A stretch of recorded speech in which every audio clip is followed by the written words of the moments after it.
Hello everyone, it's Exo Man. Are you afraid? Have you been watching television? Have you been reading the news? Are you concerned about the latest outbreak of this coronavirus? Well, hopefully I can assuage your fears to a degree. Let's talk about this in the sober light of day. What is this coronavirus? What is a coronavirus? Well, it is a family of viruses that attack the upper respiratory system and the gastrointestinal tract. Am I an epidemiologist? Hell no. I just have been doing some research, and when these things happen, I like to apprise myself of the facts. And I would hope that most of you will do the same. There's a lot of misinformation. Hopefully I don't spread any of that, but again, you want to read and find out for yourself, and just knowledge is power. Panic is useless. Panic is dangerous. Panic is deadly. Fear sells, right? You've heard the expression sex sells. Well, so does fear. It brings in advertisers to newspapers and television broadcasts, etc., etc. So rather than fear, let's open our eyes and find out and talk about what's going on. Let's go over some facts. What facts I may know. One is that the coronavirus, the epicenter for this newest outbreak is Wuhan, China. It's transmitted, they say, from animals to humans, and some people are saying it's respiratory spread by breathing, and some people say it's spread through the eyes. We're learning about this stuff, and hopefully learn very quickly. You cannot treat this with antibiotics. It is said that the mortality rate currently is around 3%, 4%, which is high, and it could be grossly exaggerated because we just don't know. If the initial report was 10,000 infected people and they had so many deaths, they can extrapolate a death rate, but we don't know how many people are infected, and that's just the thing. And as I say, 3-4% could be grossly exaggerated. We may find out in a couple of weeks that that is conservative. But fear is not going to help us. We've had these things happen before, and we've had widespread panic because of misinformation. So what's going on? So far, this disease is mostly in China. It is epidemic, not pandemic. Pandemic meaning that it has spread to multiple countries with multiple infections, significant infections all over the world. That would be pandemic, and this very well could turn into that. But currently it's not, and the Chinese government, thankfully, is working as hard as they can. They're trying to build very large hospitals to contain this and treat the people. Who's going to die? How many people are going to die? Who's the most vulnerable? Well, with these kinds of diseases, as far as I know, the elderly and the sick and frail people among us are the most vulnerable. That's not to say you're going to die if you're elderly, or if you're an infant, or if you're sickly. It's just, again, you want to arm yourself with knowledge. Knowledge is power.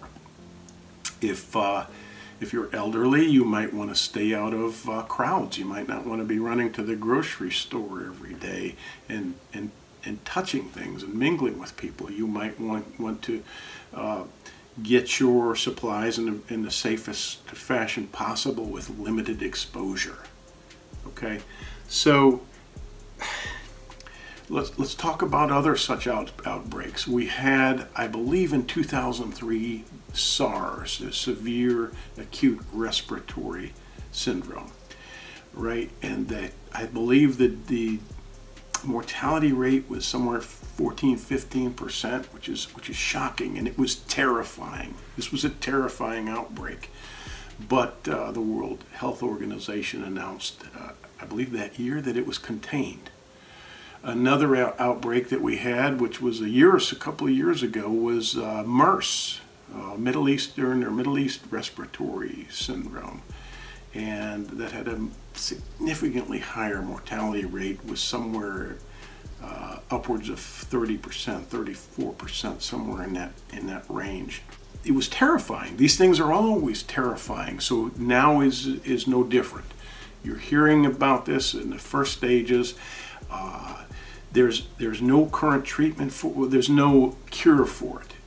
Now, people who have contracted this disease can be treated. With MERS, I believe there was the necessity for mechanical respiration in a lot or most of the victims of this illness. And you can be given fluids. There are things that can be done. If you're brought to or go to the hospital in time to receive treatment, you have a much greater chance of survival. So, what have been some of the greatest pandemics, the worst outbreaks of all time? Well, you can think back to, I think, the 14th century. We had the Black Plague. That wiped out, I think, between 30 and 60% of Europe's population. Very, very dark days. That was bacterial, not viral. More recently, in 1918, we had the Spanish flu, which killed, I believe, between 20 and 50 million people worldwide. Very, very horrifying. Very terrible thing.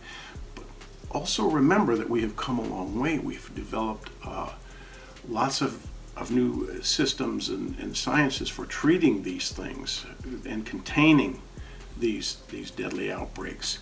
We will develop vaccinations, and we always overcome these things. Remember the positive aspects of all of this, and know that it's inevitable. Though, as I say, the world from time to time sheds some of its inhabitants all at once. A lot of us go together at the same time. That's just the way it goes. It's the nature of creation, of the universe, of our world. It's look to Australia, what's happened there. Billions of animals have died in the wildfires. It's not, let not your heart be troubled, as they say. It is not the end of times. If you think that way, that's just a defeatist way of thinking. Think happy thoughts. Think of all you have to be grateful for. Again, arm yourself with knowledge. Be positive and count your blessings. Kiss your kids. Hug your parents. Spread love. Don't spread panic, and don't spread misinformation. And I hope I haven't, but read.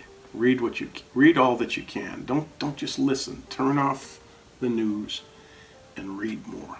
All right? Stay healthy, stay safe, and stay at peace, everyone. Thanks for watching.